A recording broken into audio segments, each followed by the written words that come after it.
Ravindran sir, ஒரு நெடிய ஆய்வறிக்கை வெளியிட்டு இருக்கிறது தமிழ்நாடு அரசாங்கம். அது ஒரு 50 பக்கம் வருது. அதுல ஒரு 13 பேர் இந்த காட்டுப்பன்றி மனிதர்கள் மற்றும் காட்டுப்பன்றி மோதலால் இறந்திருக்கிறாங்கன்ட்டு. உண்மையில 2024 புலி தாக்கி இறந்தவர்களுடைய எண்ணிக்கையை விட அது அதிகமா இருக்குது சார். இப்படி ஒரு திருத்தத்தை, வனச்சட்டத்தில் இப்படி ஒரு திருத்தத்தை தமிழ்நாடு அரசாங்கம் கொண்டு வந்ததற்கு காரணம் இந்த ஆய்வறிக்கை தானா, இல்ல உங்களுடைய தொடர்ச்சியான உங்களுடைய புகார்களின் எதிரொலியாகவும் செஞ்சிருக்காங்களா? அனைவருக்கும் வணக்கம்.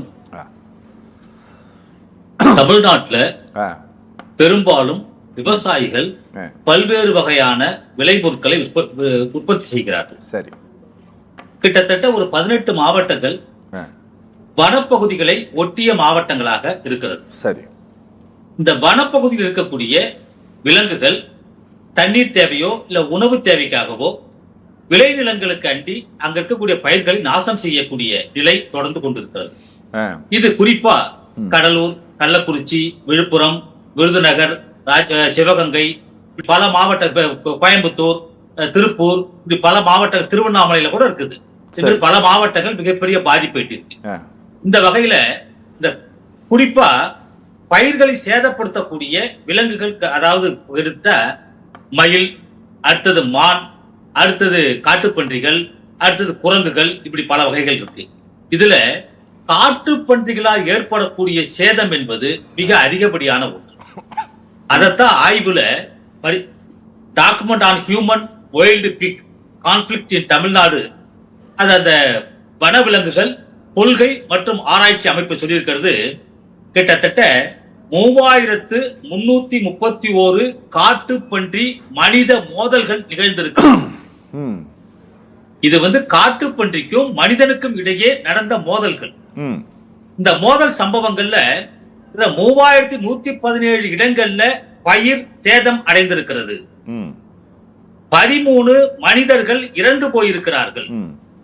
161 பேர் காயமடைந்திருக்கிறார்கள். 4 கால்நடைகள் அழிந்து போயிருக்கிறது. 6 இடங்களிலே சொத்துக்கள் சேதமாக்கப்பட்டிருக்கிறது. இந்த வகையில காட்டுப்பன்றிகளால் ஏற்பட்ட இந்த பாதிப்பு என்பது ஒரு ஏக்கர் விளைநிலங்கள்ல எடுத்துக்கிட்டீங்கன்னா, நிலக்கடை, ஒவ்வொரு பயிருக்கும் ஒவ்வொரு தன்மை இருக்கு. சரி, நிலக்கடையில சாகுபடி செய்யக்கூடிய விளைநிலங்கள்ல காட்டுப்பன்றிகள் உள்ளே புகுந்தா 23 விழுக்காடு சேதமடையும். நெற்பயிர்கள் விளையக்கூடிய நிலங்கள்ல காட்டுப்பன்றிகள் நுழைந்தால் 20.9 விழுக்காடு சேதமடையும்.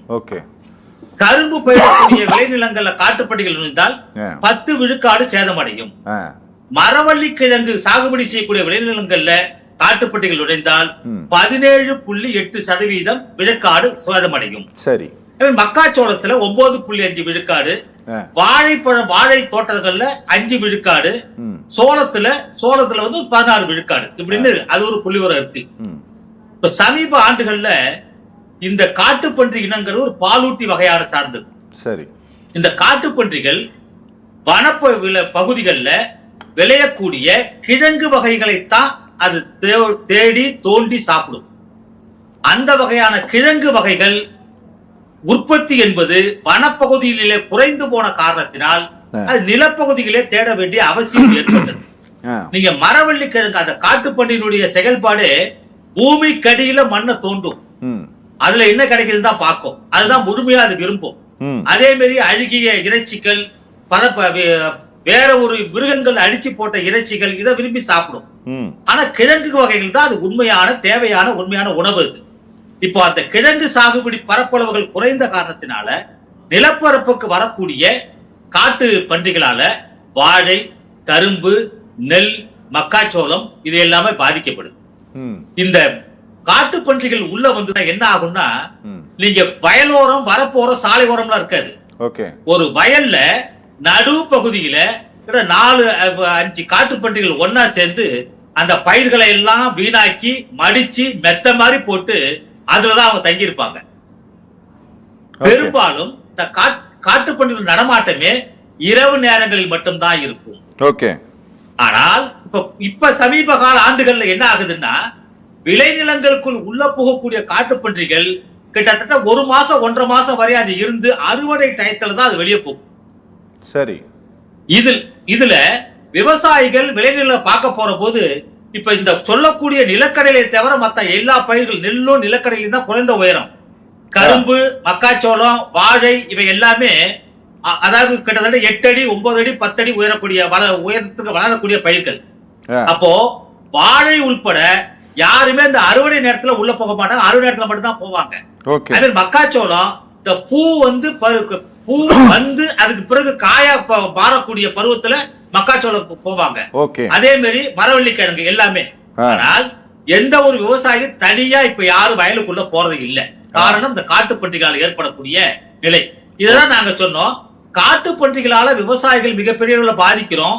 அதை நாங்க வந்து தாங்க அதை அடிச்சா எங்களுக்கு பேர் சட்டம் கடுமையா இருக்குது. 30,000 ரூபாய் வரை வனத்துறை எங்க மேல அபராதம் போடுறாங்க, நடவடிக்கை எடுக்கிறாங்க, சிறை தண்டனை கொடுக்கறாங்க. எனவே இந்த காட்டுப்பன்றிகளிடத்திலிருந்து எங்களை காப்பாற்ற வேண்டும், இளைஞர்களை காப்பாற்ற வேண்டும். இதனால் ஏற்படக்கூடிய இழப்புகளை எல்லாம் ஈடு செய்வதற்கு அரசு ஒரு நடவடிக்கை எடுக்கணும்னு போட்டாங்க. அந்த அடிப்படையில மாண்புமிகு வனத்துறை அமைச்சர் அவர்கள் ஒவ்வொரு மாவட்ட ஆட்சித்தலைவரின் பரிந்துரையின் பேர்ல, வேண்டுகோளின் பேர்ல நாங்க இந்த சட்டத்தை உருவாக்குறோம்னு சொல்லிட்டு இன்னைக்கு இந்த சட்டத்தை கொண்டு வந்திருக்காங்க. அதுல காட்டுப்பன்றிகளை நடமாட பகுதிகளை கண்டறிஞ்சு அதுல 3 விதமான பகுதிகளாக பிரித்து அதுல காப்பு காட்டுல இருந்து 1 கிலோமீட்டர் தொலைவில் இருக்கணும், சுடுறதுக்கு அனுமதி இல்ல. அப்ப காப்பு காட்டுல இருந்து 3 கிலோமீட்டர் சுடுறதுக்கு வர்றதுக்கு விரட்டி கொண்டு உள்ள விடணும். திருப்பி நீங்க வந்து 3வது மண்டலமா இருக்கக்கூடிய 3 கிலோமீட்டருக்கு மேல வந்தா நீங்க சுடக்கூடாது, வனத்துறை தான் சுடலாங்கிறது. சுடலாம்னு அனுமதி கொடுத்திருக்காங்களே தவிர பயிற்சி பெற்ற வனத்துறை தான் சுடுவார்கள். அப்ப பயிற்சி பெற்ற வனத்துறை வர்ற வரையும் அந்த விவசாயியுடைய உயிர் என்ன ஆகிறது, அந்த பயிர் என்ன ஆகிறது, பாதிப்பை யார் செய்யறது?